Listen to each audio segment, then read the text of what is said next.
नमस्कार दोस्तों, स्वागत है आप सभी का the GK academy your digital Edify YouTube channel में। मैं सौरभ भारती आप सभी का हार्दिक स्वागत करता हूं। दोस्तों, ये है हमारा बायोग्राफीज़ का सेक्शन, जिसके अंदर हर हफ्ते मैं आपके सामने लेकर आता हूं किसी न किसी महान व्यक्तित्व की जीवन गाथा, जिससे हमें कुछ ना कुछ प्रेरणा मिलती है जीवन में। संघर्ष, मेहनत और आपके द्वारा किए जाने वाली क्रियाकलाप कितने आवश्यक हैं, ये महापुरुषों की जीवनियाँ हमें संदेश देती हैं। तो इसी कड़ी में आज जिस महापुरुष की जीवनी हम सुनने वाले हैं, उसका एक कथन है, असंभव शब्द बेवकूफ़ों के शब्दकोश में पाया जाता है। अनजान रास्तों पर वीर ही आगे बढ़ा करते हैं, कायर तो परिचित राह पर ही तलवार चमकाते हैं। जी हाँ दोस्तों, मैं बात कर रहा हूँ यूरोप के प्रसिद्ध योद्धा नेपोलियन बोनापार्ट की। देखिए, नेपोलियन बोनापार्ट जो हैं वो आधुनिक इतिहास में एक ऐसे वीर योद्धा के रूप में अपनी छाप छोड़ के गए हैं, जिन्होंने अपने रण कौशल, अपनी नेतृत्व क्षमता और अपने साहस के दम पर एक बार पूरे यूरोप में फ्रांस की बादशाहत कायम कर दी थी। एक मामूली सैनिक से उठकर इन्होंने फ्रांस के राजा तक का सफ़र तय किया और यूरोप की बड़ी बड़ी शक्तियों को अपने शासनकाल में हिलाकर रख दिया। यूरोप की शक्तियां इतनी घबरा गई थी कि ब्रिटेन, बेल्जियम, जर्मनी, स्पेन, रूस जैसी बड़ी बड़ी शक्तियों को इनके खिलाफ गठबंधन करके उतरना पड़ा और अंततः वाटरलू के युद्ध में नेपोलियन बोनापार्ट की पराजय हुई। परंतु इस पराजय से पहले ये अपने जीवन में ऐसे काम कर गए थे जिनकी वजह से आज भी इन्हें फ्रांसी नहीं पूरा विश्व याद करता है। तो आइए जानते हैं नेपोलियन बोनापार्ट को। देखिए, नेपोलियन बोनापार्ट जो हैं, इनका जन्म फ्रांस के पास एक द्वीप था कॉर्सिका, वहाँ पर एक स्थान है अजेकियो। वहाँ 15 अगस्त 1769 में एक समृद्ध परिवार में हुआ था। इनके पिता जो हैं वो भी एक राजशाही से संबंध रखते थे। हालांकि इनका परिवार इतना बड़ा राज परिवार तो नहीं था, बट फिर भी ये दूर के रिश्ते में इटली के राज परिवार से संबंध रखते थे। इनके पिता कार्लो बोनापार्ट फ्रांस के राजा के दरबार में कॉर्सिका द्वीप से प्रतिनिधि थे। रईस खानदान में पैदा होने की वजह से नेपोलियन का बचपन काफ़ी सुखद बीता। अच्छी शिक्षा मिली। एक योद्धा बनने की तैयारी इन्होंने बचपन से ही शुरू कर दी थी। मिलिट्री एकेडमी में इन्होंने प्रवेश लिया। सैनिक अफसर बनने के लिए वहाँ पर लड़कों को ट्रेंड किया जाता था। इसके बाद पेरिस के एक कॉलेज से इन्होंने ग्रेजुएशन की डिग्री भी ली और तोपखाने की रेजिमेंट में उन्हें सब लेफ्टिनेंट के पद पर नियुक्त कर लिया गया। इसी दौरान जब वो कोर्स ख़त्म कर आए तो उनके पिताजी का देहांत हो गया था। इस वजह से अपने 7 भाई बहनों के पालन पोषण की जिम्मेवारी उन्होंने संभाली। शुरुआत में उन्होंने जोसेफीन से शादी की थी, लेकिन कोई बच्चे नहीं हुए, तो बाद में उन्होंने मैरी लुइस नाम की एक महिला से दूसरा विवाह रचाया, जिसकी हम आगे बात करेंगे, जो स्वयं एक राजकुमारी थी, मैरी लुइस।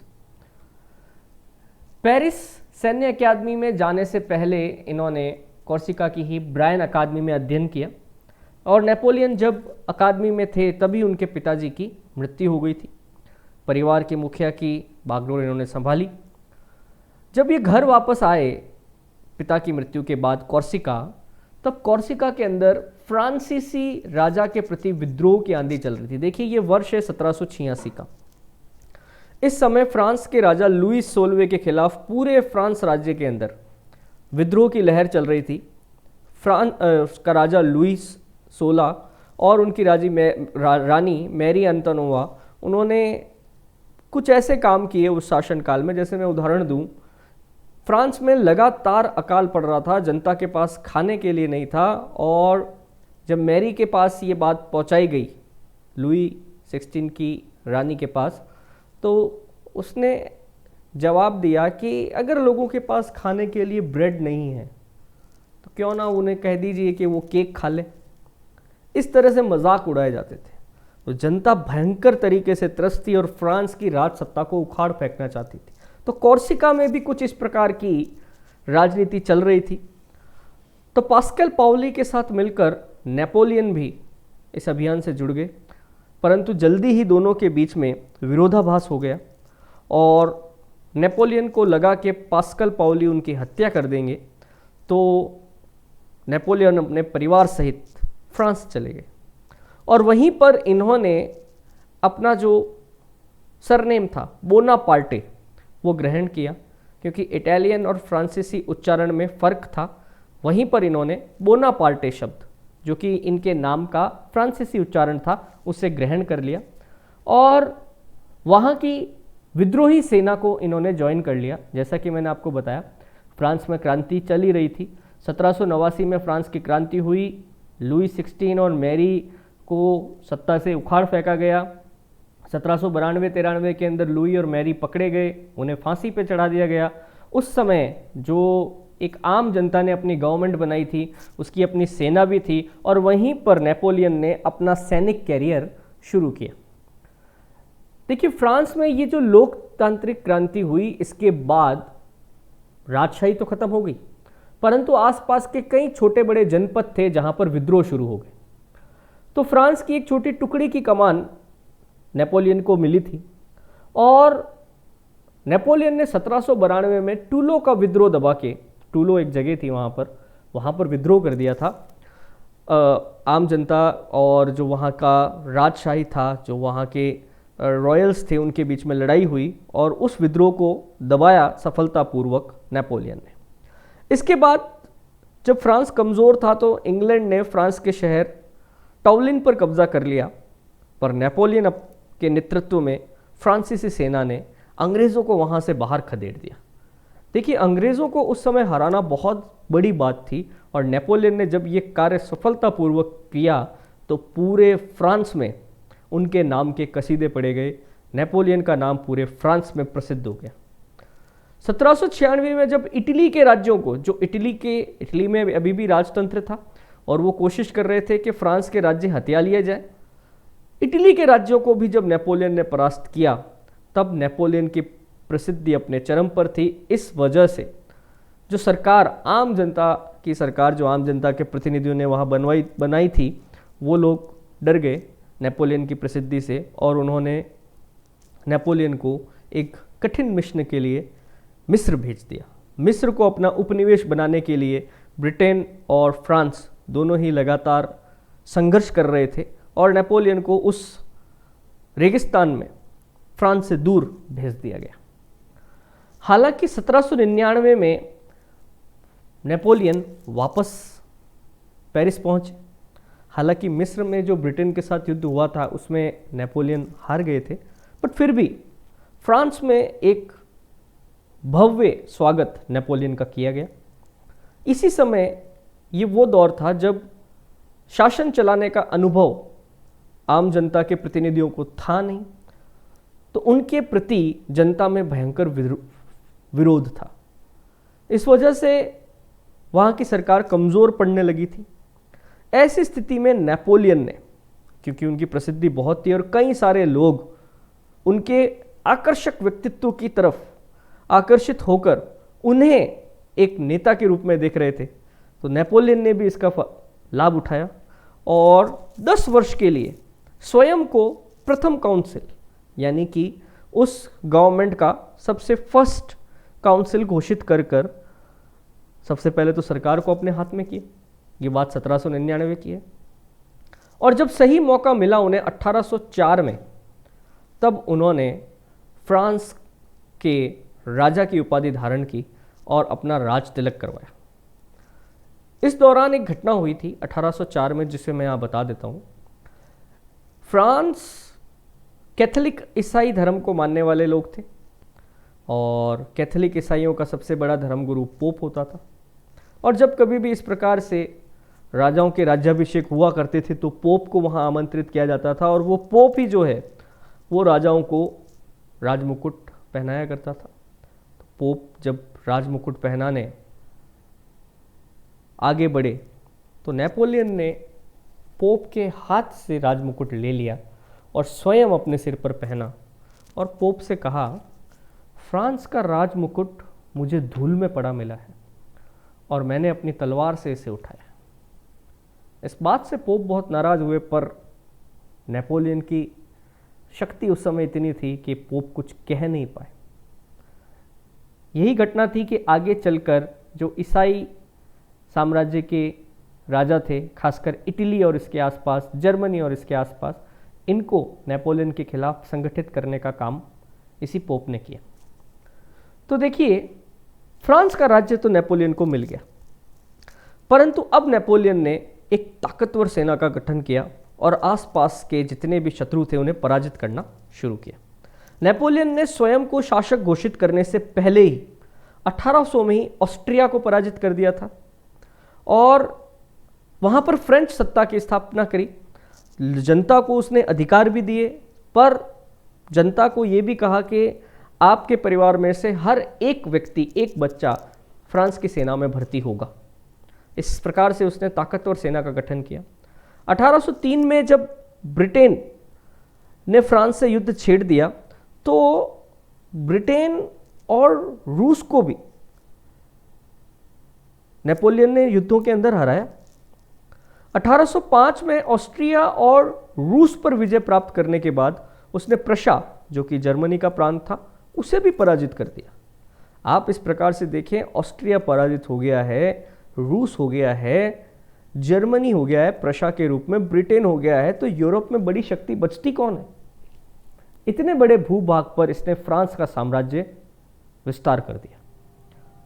इससे एक बात और हुई कि जो रोम, पवित्र रोम साम्राज्य, जो बेसिकली पोप के अंडर में आता था, उसका भी विघटन हुआ और कुछ वर्षों में जो छोटी छोटी शक्तियां आपस में संघर्ष कर रही थी स्वतंत्र होने के लिए, वो स्वतंत्र हुए। जैसे Holland, Westphalia, Italy, Nepals, Spain, Sweden, ये सभी छोटे छोटे देशों के रूप में इसी समय उभरे, जो बड़े साम्राज्यों के अंदर दबे हुए थे। 1810 में इन्होंने ऑस्ट्रिया सम्राट की पुत्री से विवाह कर दिया। अभी हमने पीछे बात करी थी मैरी की, वो ऑस्ट्रिया की राजकुमारी थी। इस प्रकार नेपोलियन अपनी सत्ता के चरम पर था। टिलसित की संधि जो 1807 में हुई, जिसके अंतर्गत यूरोप के एक बड़े मोनार्क के रूप में, शासक के रूप में इसे स्वीकार कर लिया गया था, यह अपनी सत्ता के शिखर पर था। फ्रांस के अंदर सिविल कोड यानी कि कानून का निर्माण, फ्रांस का सबसे बड़ा राष्ट्रीय सम्मान जो आज भी दिया जाता है, legion of honour, imperial bank के, केंद्रीय बैंक के निर्माण करना, राइन संघ आदि नेपोलियन की देन है। इसने एक महाद्वीपीय मैत्री संघ भी स्थापित किया। ये कहा जाता है नेपोलियन की सबसे बड़ी भूल थी। इसके अंतर्गत इसने ये डिसाइड किया कि यूरोप का कोई भी देश ब्रिटेन के साथ व्यापार नहीं करेगा, और ब्रिटेन उस समय औद्योगिक क्रांति के शिखर पर था, वहाँ पर बहुत ही सस्ते में माल तैयार होता था।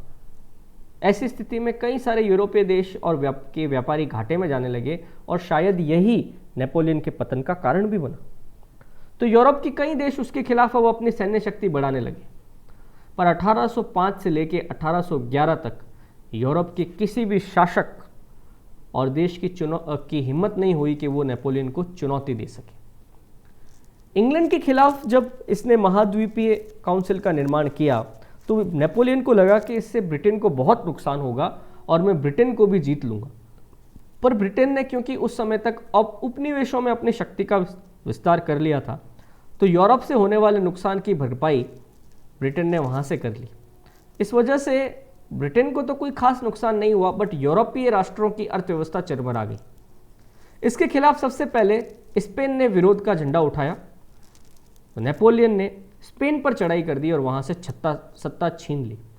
पर स्पेन के लोगों को फ्रांसीसी सत्ता स्वीकार नहीं थी। उन लोगों ने गुरिल्ला वॉरफेयर छेड़ दिया नेपोलियन के खिलाफ। नेपोलियन इस विद्रोह को कभी नहीं दबा पाया। स्पेन के देखा देखी ऑस्ट्रिया, प्रशा और रूस ने भी नेपोलियन के इस आदेश की अवहेलना करी और उसकी सत्ता के खिलाफ विद्रोह कर दिया। रूस ने जब इसका विद्रोह किया तो नेपोलियन ने एक बड़ा अभियान, सैन्य अभियान प्लान किया और रूस की तरफ अपनी सेना भेजी, परंतु सेना को भेजने का समय थोड़ा गड़बड़ हो गया। नेपोलियन की सेना जब रूस की राजधानी मॉस्को पहुंची तब सर्दियां शुरू हो गई थी और रूस की सर्दियां बड़ी भयावह थी। इतनी बर्फबारी हुई कि फ्रांस की सेना आगे नहीं बढ़ पाई और पीछे से सप्लाई लाइन कट गई, अनाज नहीं पहुंच पाया, खाना नहीं पहुंच पाया। नेपोलियन की सेना ने भूखे दम तोड़ दिया। यही कुछ बात द्वितीय विश्व युद्ध में जर्मन नाजी सेना के साथ हुई थी। उन्होंने भी गलत समय चुना और रूस में सर्दियां शुरू हो गई, वो भी इसी तरह से भूखमरी से बर्फबारी में फंस गए थे। तो एक कहावत हो गई कि जिसे यूरोप का कोई शासक नहीं रोक सकता, उसे रूस की सर्दी रोक सकती है या उसे रूस की सर्दी रोक देती। ऐसा नेपोलियन और हिटलर के लिए कहा गया। तो मॉस्को अभियान की यह बर्बादी पूरे इतिहास में प्रसिद्ध हो गई। जब ये वापस पहुंचा पेरिस तो इसने इस हार के बारे में किसी को भी फ्रांस राज्य में छापने से, अखबार निकालने से सेंसरशिप कर दिया। कई समय तक तो पता ही नहीं चला कि इस युद्ध के अंदर नेपोलियन की हार हुई। परंतु इसने फिर से एक सेना को इकट्ठा किया और लाइप्जिग में उसने प्रशा, रूस और ऑस्ट्रिया की सम्मिलित सेनाओं को हराया। पर लाइप्जिग के युद्ध में अंतिम क्षणों में नेपोलियन की पराजय हुई और फ्रांस छोड़कर इसे एल्बा द्वीप भागना पड़ा। कुछ वर्ष में ही, अगले ही साल वो वापस आया, परंतु एल्बा द्वीप में रहने के कारण उसका स्वास्थ्य बिगड़ चुका था। भूमध्य सागर की जलवायु उसको रास नहीं आई और फाइनली 1815 में नेपोलियन के खिलाफ यूरोप की बड़ी बड़ी शक्तियों ने इकट्ठे होकर एक प्रसिद्ध युद्ध लड़ा जिसे वाटरलू का युद्ध कहा जाता है। इतिहास में बहुत प्रसिद्ध है ये युद्ध, इसके ऊपर बहुत रिसर्च हुआ है। नेपोलियन इस युद्ध में कैसे हारा, क्यों हारा, इसके ऊपर बहुत सारी किताबें लिखी गई। जो भी बात है, नेपोलियन के वो महाद्वीपीय संघ का निर्माण करना, ब्रिटेन पर आर्थिक प्रतिबंध लगाना, रूस के खिलाफ असफल सैन्य अभियान करना, ऑस्ट्रिया के खिलाफ लाइप्जिग का युद्ध हार जाना, ये सब नेपोलियन के पतन के कारण बने। और फाइनली बेल्जियम, ब्रिटेन, जर्मन और डच सेनाओं ने नेपोलियन के खिलाफ एक गठबंधन तैयार किया और वाटरलू के मैदान में नेपोलियन के सामने गठबंधन आया। करीबन 10 घंटे ये लड़ाई चली, परंतु इतिहासकारों का मानना है उस दिन शायद नेपोलियन का दिन ही खराब था। भारी बारिश में नेपोलियन के घोड़े और सैनिकों को लड़ने में दिक्कत हुई। घुड़सवारों का उपयोग नेपोलियन ने इस कारण से नहीं किया कि घुड़सवार शायद कीचड़ में फंस जाएंगे। परंतु जो भी बात है, अंततः इस युद्ध के अंदर नेपोलियन की हार हुई। अब वो बारिश की वजह से हुई हो, घोड़े टाइम पर नहीं भेजे उस वजह से हुई हो, जो भी बात थी, बट इस युद्ध में नेपोलियन हार गया। इस युद्ध में हार के बाद नेपोलियन को गिरफ्तार करके सेंट हेलेना द्वीप पर, अटलांटिक महासागर में है सेंट हेलेना द्वीप, वहाँ भेज दिया गया। 6 साल तक नेपोलियन वहाँ नज़रबंद रहा और कहा जाता है कि 1821 में पेट का कैंसर होने से नेपोलियन की मृत्यु हो गई। फ्रांस ही वो देश है जिसने सबसे पहले समानता, स्वतंत्रता की बात कि सभी व्यक्तियों को समान होना, अधिकार मिलने चाहिए और सभी व्यक्ति स्वतंत्र है, ये बात सबसे पहले फ्रांस के ही संविधान में लागू की गई थी और ये समानता का अधिकार सिद्धांत देने वाला व्यक्ति नेपोलियन था। कहा जाता है कि नेपोलियन की ऊंचाई ज़्यादा नहीं थी, 5 फुट 5 या 6 इंच के करीब उसकी ऊंचाई रही होगी, इस वजह से उसे लिटिल कॉर्पल भी कहा जाता है। एक चित्र मैंने यहाँ दिया है जिसमें आप देख सकते हैं उस समय मध्यकाल के अंदर एक प्रथा चलती थी कि जो लोग मर जाते थे उनका डेथ मास्क तैयार किया जाता था। प्लास्टर ऑफ पेरिस लगा के मास्क बनाते थे, बाद में उसके अंदर फिर तरल सीसा डाल के उसको मजबूत बना लिया जाता था। तो नेपोलियन का जो ये डेथ मास्क है ये आज भी पेरिस संग्रहालय में सुरक्षित है। तो दोस्तों ये थी नेपोलियन की जीवनी। नेपोलियन के कुछ प्रसिद्ध कथन हैं जो मैं यहाँ दे रहा हूँ। जैसे असंभव शब्द सिर्फ बेवकूफ़ों के शब्दकोश में पाया जाता है, अनजाने रास्तों पर वीर ही आगे बढ़ा करते हैं, कायर तो परिचित राह पर तलवार चमकाते हैं, इतिहास सहमति से किया गया झूठ का संग्रह है, मैं कभी लोमड़ी बनता हूँ तो कभी शेर, शासन का पूरा रहस्य यह जानने में है कि कब क्या बनना है। और धर्म के बारे में उनका कहना था, धर्म आम लोगों को शांत रखने का एक उत्कृष्ट साधन है। तो दोस्तों ये थे नेपोलियन बोनापार्ट और उनका जीवन परिदृश्य। आशा करता हूँ आपको पसंद आया होगा। अगर आप चैनल पर पहली बार हैं तो चैनल को सब्सक्राइब कीजिए। आपको नेपोलियन की जीवनी कैसे लगी मुझे कमेंट में ज़रूर बताइएगा। इसी के साथ मैं अपनी वाणी को विराम देता हूँ। धन्यवाद।